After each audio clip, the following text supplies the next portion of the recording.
This winter, Harley dealers across the country are sitting on inventory they can't move, and it's triggered some of the biggest discounts we've seen in years. We're talking 50, 60, even 70% off 7 specific models. Yes, brand new Harleys being cleared out like leftover holiday stock. Dealers don't dump bikes unless something serious is happening behind the scenes. And these 7 models all have one thing in common that Harley hasn't talked about publicly. Tonight, we're breaking down why these bikes stalled so hard and whether older riders should buy or avoid them. And stick around because number 1 isn't just surprising, it's a wake-up call for every Harley owner. Number 7, Harley-Davidson Iron 883. It carries the look and posture of a machine that helped define an era, yet it now stands at a crossroads where tradition meets hesitation. Older riders still recognize its familiar silhouette instantly, but its age shows in ways that newer machines exploit with quiet efficiency and unapologetic strength. Riders over 50 know why this machine endured for so many decades. It offers a familiar rumble, a predictable rhythm, and a ride that feels more like a companion than a tool. The Iron gives its rider a sense of ownership that grows with every mile, a reminder of long roads taken and simple machines that answered with loyalty rather than sophistication. Yet the world around it has shifted, and the demands of the modern rider have shifted with it. The small tank limits range in a way that once felt charming, but now feels restrictive. The suspension, while stout, lacks the compliance older backs appreciate on patched interstate slabs. Many riders step off the Iron feeling proud, only to later compare it to something smoother, and realize the charm is not as effortless as it used to be. The Iron still looks the part, but the landscape of motorcycling has expanded, and its simplicity often struggles to justify its place among machines offering more comfort, more power, and more distance for the same investment. Dealers sense this shift before anyone else. They see the Iron attracting attention for its legacy rather than its capability. And they watch as would-be buyers pause, reassess, and walk toward more versatile options, sitting only a few feet away. The Iron once acted as the gateway into Harley culture, a straightforward and honest entry into the world of V-twins. But rising expectations have changed the conversation for many riders who grew up admiring these lines, but now demand more from machines that must handle heavier traffic, longer rides, and rougher pavement than they faced decades ago. The Iron remains a motorcycle defined by character, but character alone no longer carries the same weight when comfort and capability grow more essential every season. Time has not diminished its identity, but the market now measures heritage through a different lens, one that rewards endurance paired with evolution rather than endurance alone. Power comes from an air-cooled V-twin, displacing 883 cubic centimeters and producing 53 pound-feet of torque. Stopping is handled by a single front disc and a single rear disc supported by an anti-lock braking system. The motorcycle uses a traditional telescopic front fork with dual rear coil-over shocks. Wet weight is 564 pounds. Seat height is 25.7 inches, and fuel capacity is 3.3 gallons. The next machine on this list demonstrates how even a stronger engine and broader reach cannot escape the shifting expectations of veteran riders. If you're following this list so far, take a moment to like the video and subscribe. It helps the channel keep covering the machines that matter to riders. Share your thoughts as we break down which models still hold the road. Number 6. Harley-Davidson 48. It stands low, wide, and unmistakably muscular, a machine that feels carved rather than assembled. That presence is what drew so many older riders toward it in the first place, especially those who remember when simplicity and silhouette mattered more than screens or data. Yet, the passage of time tests every design, even one as fiercely iconic as this. And the 48 now faces a crossroads where the demands of seasoned riders no longer align perfectly with the purpose that once defined it. For riders over 50, the 48 carries the spirit of a younger era, when motorcycles felt raw and personal. Many see in it the distilled essence of that time: short tank, low posture, and the kind of rumble that vibrates through the boots and settles into the spine. That energy remains intact, but the demands of long-haul comfort and aging backs are forces no amount of attitude can quiet. The tank, famously compact, limits range in a way that feels restrictive on today's longer routes, particularly for riders who grew used to spending uninterrupted hours between fuel stops. The seating position, while aggressive and undeniably striking, begins to feel narrow as miles add up. The suspension offers discipline, but not always forgiveness, and the limited travel can turn uneven roads into reminders of age rather than invitations to stay out longer. Many riders who love the look eventually step off after a long ride, realizing they want the experience to offer more than posture and rumble. Dealers understand the shift before anyone else. They see customers approach the 48 with admiration, run a hand along the tank, appreciate the stance, and then quietly redirect themselves toward machines that promise more distance and less strain. The 48 appeals to the heart first, but the practical mind grows louder with age, especially when rides stretch deeper into the calendar and require more from every component.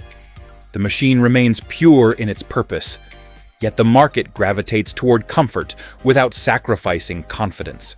The 48 gives confidence, but comfort demands compromise, and compromise is not what this model was built for. Its rigidity of identity, once a strength, now becomes a dividing line as riders lean toward machines capable of matching their evolving expectations. It holds its ground fiercely, but the ground beneath it has shifted. This model runs an air-cooled V-twin, measuring 1,202 cubic centimeters with 73 pound-feet of torque. Braking consists of a single front disc and a single rear disc paired with an anti-lock braking system. Suspension is managed by a cartridge-style front fork and adjustable rear coil-over shocks. Wet weight comes to 556 pounds. Seat height stands at 26.2 inches, and fuel capacity is 2.1 gallons. The next motorcycle in this countdown reflects how even greater power and broader capability can still fall short when the realities of ownership challenge the very qualities that once drew riders toward it. Before we move on, check the description for the same reliable gear and accessories I trust on every ride. Number 5. Harley-Davidson Street Rod. For many riders over 50, it represented a bridge between the raw simplicity they grew up with and the quicker, more agile machines that fill modern roads. That balance was ambitious, and ambition always reveals what a motorcycle truly is beneath its styling. What drew riders toward the Street Rod at first glance was its stance. It sat forward, poised, and slightly impatient, shaped for people who remembered when performance meant more than electronics. Older riders saw in it a reminder of younger days, when motorcycles demanded effort and connection rather than convenience. The design aimed for a blend of aggression and efficiency, a compact shape without excess chrome, and a riding posture that encouraged movement with every shift in the road. That posture, however, came with compromises some riders did not anticipate. The stepped seat and high-mounted foot pegs created a position that felt tight and athletic, but that same athleticism worked against comfort on longer rides. What felt sharp and lively during a short test ride could become demanding after an hour, especially for riders whose joints now appreciate a wider stance and more relaxed ergonomics. The Street Rod wanted to be lived on the edge of its capability, even when riders wanted something steady and dependable. The engine itself carried respectable strength for its size, smooth in the mid-range, and willing to rev higher than older Harley-style machines. But its personality diverged from what many riders considered familiar. It did not pulse or thrum with the slow cadence of the traditional V-twin. Instead, it delivered a quicker, more refined response, and that refinement created a divide. Some appreciated the liveliness and welcomed the change in character. Others felt disconnected, sensing less of the mechanical heartbeat they associated with freedom and long open roads. The Street Rod tried to meet both expectations at once, but motorcycles rarely thrive when split between two cultures that ask for different things. The suspension leaned toward firmness and precision, yet older riders wanted more forgiveness during everyday travel. And though the brakes performed well, the chassis alignment felt more suited to urban use than to open stretches of American highway. Dealers recognized this tension as more riders approached the Street Rod with interest, but left searching for something that aligned more closely with their long-term vision of the road. They saw how many riders admired the look, but questioned whether the daily experience matched the image.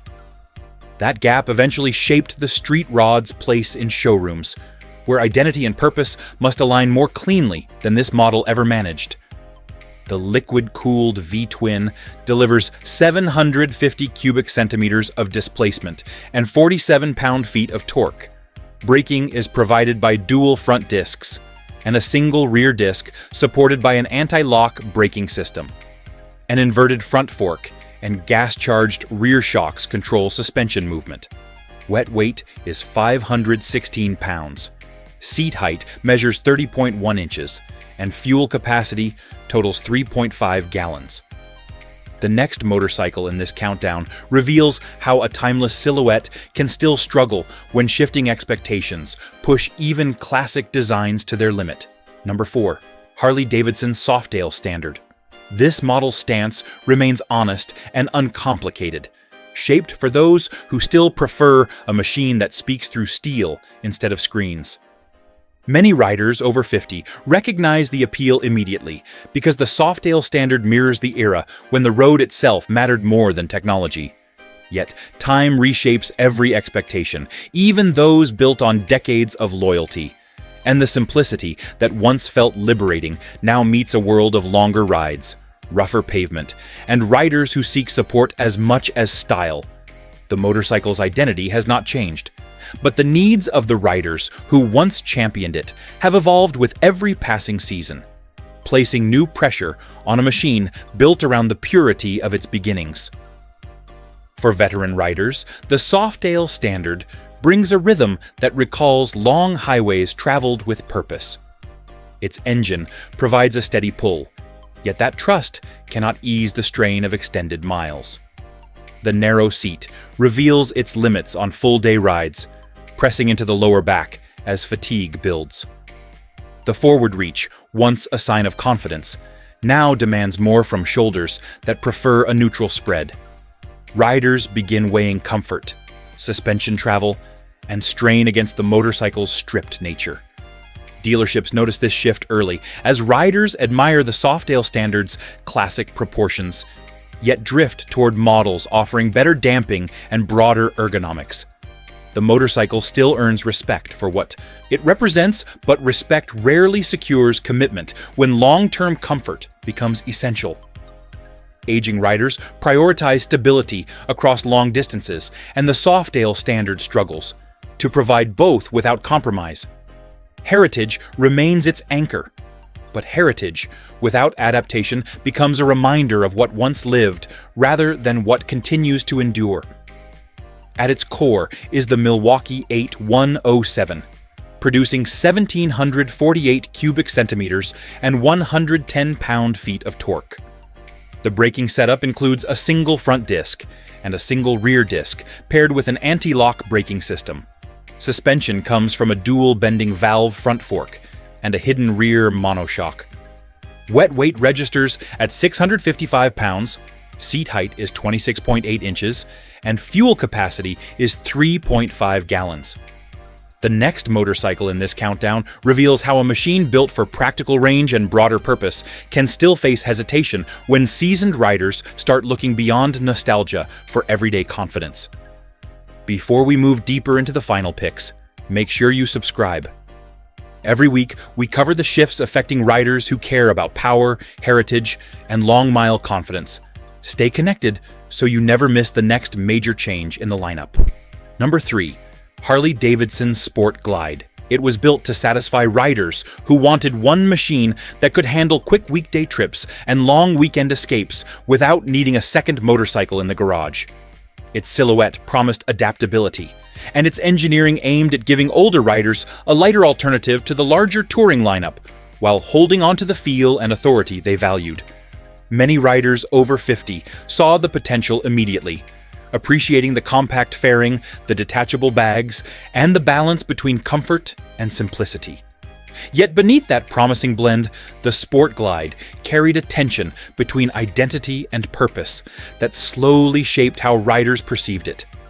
It was not quite a stripped cruiser, but it was not a full touring platform either, and that middle ground became both its strength and its complication as expectations shifted with every new riding season.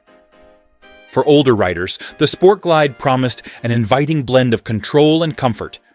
Its detachable components allowed for a swift transformation from a sleek cruiser into a light touring machine, giving riders flexibility without the commitment of a full dresser. The engine delivered a steady push that felt familiar and predictable, offering enough strength for confident highway merges and enough refinement for long stretches of relaxed backroad travel. Yet, for all its capability, the Sport Glide sometimes felt like it occupied an uncertain space. Riders accustomed to larger touring models often found the wind protection too modest, especially during long highway runs where buffeting became noticeable as crosswinds picked up. Meanwhile, riders seeking a more stripped-down cruiser occasionally felt the bike carried more weight than they wanted for everyday use. Its versatility meant compromise, and compromise is something riders over 50 often measure carefully, especially when comfort and confidence carry more significance than they once did.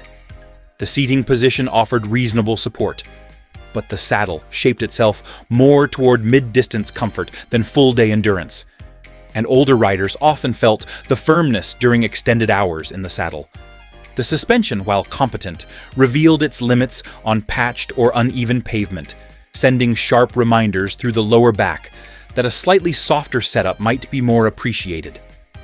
The Sport Glide handled with poise in most conditions, yet riders who favored aggressive cornering found the floorboards touching sooner than expected, while riders who valued relaxed cruising felt the handling demanded more attention than a traditional long-wheelbase machine. This placed the Sport Glide in a peculiar position. It was versatile, but versatility alone was not always enough to inspire long-term commitment among riders who often prefer clarity in purpose. The Sport Glide delivered many strong qualities, but each quality carried a counterpart that reminded riders of what they were giving up to gain flexibility. Dealers saw the pattern early as customers admired the Sport Glide's look and concept, but often chose machines matching their needs more clearly. Some moved toward long-distance comfort, others toward simpler cruisers. The Sport Glide earned respect, yet respect seldom guaranteed commitment.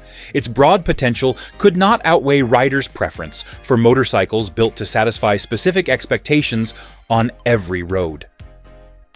Driving force comes from the Milwaukee 8 107, with 1,748 cubic centimeters and 108 pound-feet of torque. Braking uses a single front disc and a single rear disc, supported by an anti-lock braking system. Suspension is handled by an inverted front fork and an adjustable rear monoshock. Wet weight reaches 697 pounds, seat height is 25.7 inches, and fuel capacity is 5 gallons. The next motorcycle in this countdown illustrates how embracing sheer force and visual intensity can still leave riders searching for a machine that better matches the realities of everyday life. Number 2. Harley-Davidson FXDR 114.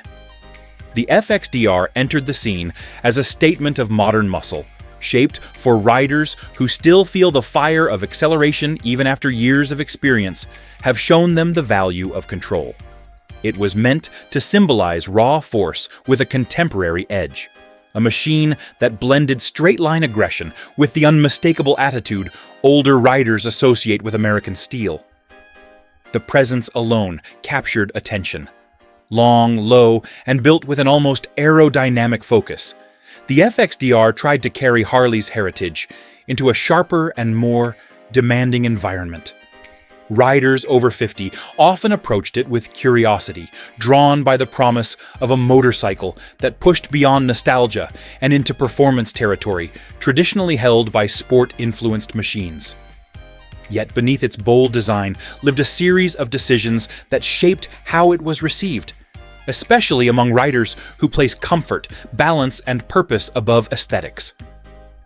The appeal of the FXDR begins with its stance. It looks like motion even while sitting still, with a stretched frame and a wide rear tire that communicate intent without a single word spoken. Older riders respect that presence because it echoes the era when a motorcycle's silhouette said everything. But once seated, the narrative shifts quickly. The forward controls stretch the legs while the low bars pull the upper body downward, creating a posture that feels powerful for the first few miles and demanding after the first hour. Riders who spent decades on cruisers with more relaxed ergonomics often found themselves adjusting repeatedly in search of relief that never quite arrived. The engine offers strong, immediate torque. Yet the relationship between rider and machine becomes a negotiation between admiration and endurance. The suspension leans toward firmness, and while that firmness gives precision on smooth pavement, it translates every expansion joint and patched surface directly through the spine. Older riders appreciate feedback, but feedback without recovery becomes something else entirely. The FXDR's handling defines its character with a wide rear tire that resists quick transitions and demands deliberate cornering. It holds a line with authority, but not ease. Riders accustomed to lighter Softails feel the weight distribution immediately, especially at low speeds. The FXDR excels in straight-line force, but compromises comfort and confidence, valued by long-distance riders on every ride. Dealers recognized this divide early as the FXDR drew strong initial interest, but struggled to convert admiration into commitment. Riders appreciated its muscle, respected its innovation, and praised its boldness, yet many ultimately chose motorcycles that better matched their everyday needs. The FXDR stood as proof that power alone is never the full story, especially for riders who understand how the road tests both machine and body with equal honesty. The Milwaukee 8, 114 supplies, 1,868 cubic centimeters, and 119 pound-feet of torque. Stopping power comes from dual front discs, and a single rear disc assisted by an anti-lock braking system. Suspension components include an inverted front fork and a coil-over-rear shock. Wet weight is 663 pounds. Seat height measures 26.7 inches, and fuel capacity is 4.4 gallons. The next motorcycle in this countdown highlights how even peak refinement and long-distance prestige can challenge the loyalty of seasoned riders, seeking balance above all else. Number 1. Harley-Davidson CVO Street Glide. Among older American riders, the name alone carries a weight that goes beyond chrome and horsepower. It suggests pride, craftsmanship, and the culmination of everything the company learned about building a highway companion worthy of cross-country ambition. But even a throne can feel heavy when the expectations of age, comfort, and practicality evolve faster than the motorcycle built to satisfy them. The CVO Street Glide still commands attention, yet the same riders who once viewed it as the peak of American touring now approach it with considerations shaped by their history on the road and by the changing character of their own bodies. For riders over 50, the CVO Street Glide appeals through its presence, its broad fairing, and its long-distance comfort. Its authority comes with weight, and maneuvering 855 pounds demands strength and patience at slow speeds. The engine responds well, but the size still challenges aging legs and backs, even as refinement eases some strain on longer rides today. Long-distance comfort remains one of the model's strongest qualities. The suspension smooths much of the road's unevenness, and the seat provides support for hours at a time. Yet even with its strength, the riding position can gradually press into the lower spine during extended days in the saddle, reminding older riders that the years change how the body receives vibration and posture. The fairing shields the chest, but crosswinds can create subtle shifts that accumulate over time, asking the shoulders to compensate. The sound system delivers clarity, but adds weight to a machine already carrying plenty of it.